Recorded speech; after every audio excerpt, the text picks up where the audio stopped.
ನಮಸ್ಕಾರ, ರಿವ್ಯೂ ಚಾನಲ್ಗೆ ಸ್ವಾಗತ. ನಾನು ಸೌಖ್ಯ ಗಾಂವ್ಕರ್. ಈ ಅವಧಿಯ ಅಂದರೆ ಮೋದಿ ಎರಡನೇ ಅವಧಿಯ ಕಟ್ಟಕಡೆಯ ಭಾಷಣ, ಕಾಂಗ್ರೆಸ್ನ ವಿರುದ್ಧ, ಪ್ರತಿಪಕ್ಷಗಳ ವಿರುದ್ಧ ಮೋದಿ ಮಾಡಿದ ಪ್ರಹಾರ, ಅಂಕಿಅಂಶಗಳ ಸಮೇತ ಕೈ ಕುಟುಕಿದ್ದು ಎಲ್ಲ ಗಮನ ಸೆಳೀತು.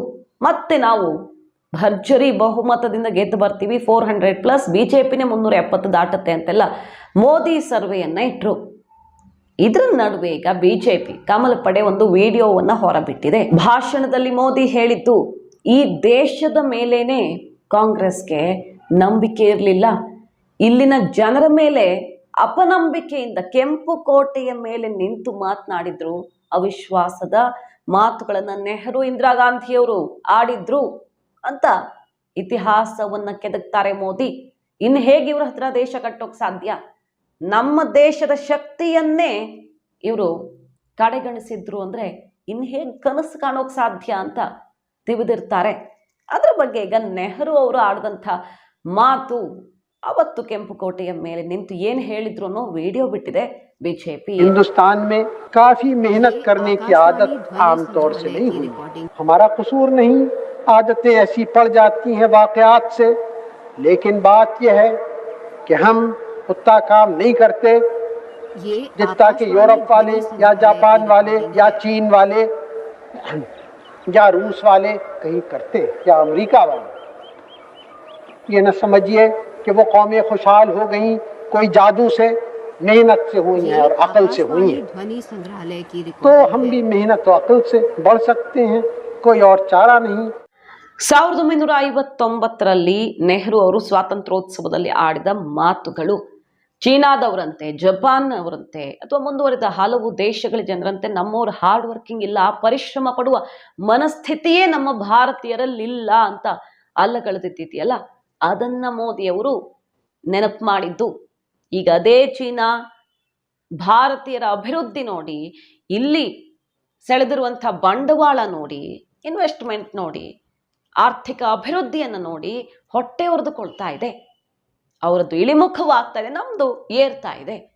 ಜಪಾನನ್ನ ಸದ್ಯದಲ್ಲೇ ಹಿಂದಿಕ್ಕಲಿದ್ದೇವೆ ನಾವು. ಜಪಾನ್ ಜರ್ಮನಿಯನ್ನ ಹಿಂದಿಕ್ಕಿ 3ನೇ ಅತಿ ದೊಡ್ಡ ಆರ್ಥಿಕತೆ ಆಗೋದಿಕ್ಕೆ ಸಮಯ ಬಹಳ ಹತ್ರ ಬಂದಿದೆ. ಇದನ್ನ ನೆನಪು ಮಾಡಿ ನೋಡಿ, ಎಂತಹ ಅಪನಂಬಿಕೆ ಇತ್ತು ದೇಶವಾಸಿಗಳ ಮೇಲೆ ಅನ್ನೋದನ್ನ ಹೇಳಿರೋದು ಮೋದಿ. ಈ ಲೋಕಸಭಾ ಚುನಾವಣೆಗೆ ಇದು ಕೂಡ ಕಾಂಗ್ರೆಸ್ನ ವಿರುದ್ಧ ಬಿಜೆಪಿಗೆ ಅತ್ಯಂತ ಪ್ರಮುಖ ಅಸ್ತ್ರ.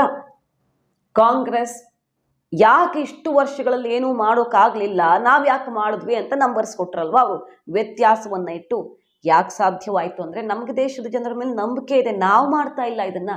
ಇಲ್ಲಿ ಯಾವುದೇ ಸಾಧನೆ ಅಭಿವೃದ್ಧಿ ಆಗಿದೆ ಅಂದರೆ ವಿಶೇಷವಾಗಿ ಮೋದಿ ಮಾಡಿಲ್ಲ, ಜನನೇ ಮಾಡ್ತಿದ್ದಾರೆ. ಜನಕ್ಕ ಸಾಮರ್ಥ್ಯ ಇದೆ, ದೇಶವನ್ನ ಮುನ್ನಡೆಸುವಂತ ಸಾಮರ್ಥ್ಯ ಇದೆ, ಆರ್ಥಿಕವಾಗಿ ಸದೃಢವಾಗ್ತಿದೆ ಅಂದ್ರೆ, 3ನೇ ಅತಿ ದೊಡ್ಡ ಆರ್ಥಿಕತೆಯಾಗೋದಕ್ಕೆ ಸಮಯ ದೂರ ಇಲ್ಲ ಅಂದ್ರೆ ಅದಕ್ಕೆ ಕಾರಣ ಈ ದೇಶದ ಬುದ್ಧಿವಂತ ಜನ ಮತ್ತು ಶ್ರಮಿಕ ಭಾರತೀಯರು ಅನ್ನೋ ನೇರವಾದ ಕ್ರೆಡಿಟ್ ಕೊಡ್ತಾ ಇರೋದು ಕೂಡ ಗಮನ ಸೆಳೀತಾ ಇದೆ. ಹಾಗೆ ಇನ್ನೊಂದು ವಿಚಾರ ಹೇಳಿದ್ರು ಅವರು, ಈಗ 10 ವರ್ಷಗಳ ಹಿಂದೆ 2014ರ ಮಧ್ಯಂತರ ಬಜೆಟ್, ಈಗ ಮಧ್ಯಂತರ ಬಜೆಟ್ ಸೆಷನ್ ನಡೀತಾ ಇದೆ, ಅದೇ ಥರ UPA ಅವಧಿಯ ಬಜೆಟ್ ಸೆಷನ್ ಅಲ್ಲಿ ಏನಾಗಿತ್ತು, ಇನ್ನು 3 ದಶಕ ಕಳೆದ ಮೇಲೆ ಅಂದರೆ 2040ರಿಂದ ಆಚೆಗೆ 3ನೇ ಆರ್ಥಿಕತೆಯಾಗೋ ಬಗ್ಗೆ ಕನಸು ಕಾಣಬಹುದು ಅಂತ ಹೇಳಿದ್ರು. 11ನೇ ದೊಡ್ಡ ಆರ್ಥಿಕತೆ ಆಗಿರೋದನ್ನೇ ಅತ್ಯಂತ ಹೆಮ್ಮೆಯಿಂದ ಹೇಳಿಕೊಂಡಿದ್ರು.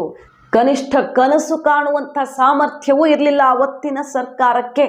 ಅದೇ ವ್ಯತ್ಯಾಸ ಅಂತ ತಿವಿದದ್ದನ್ನು ಗಮನಿಸಿದ್ವಿ. ಅದರ ಬೆನ್ನಲ್ಲೇ ಈಗ ಈ ವಿಡಿಯೋ ಕೂಡ ಸಂಚಲನ ಸೃಷ್ಟಿ ಮಾಡ್ತಾ ಇದೆ.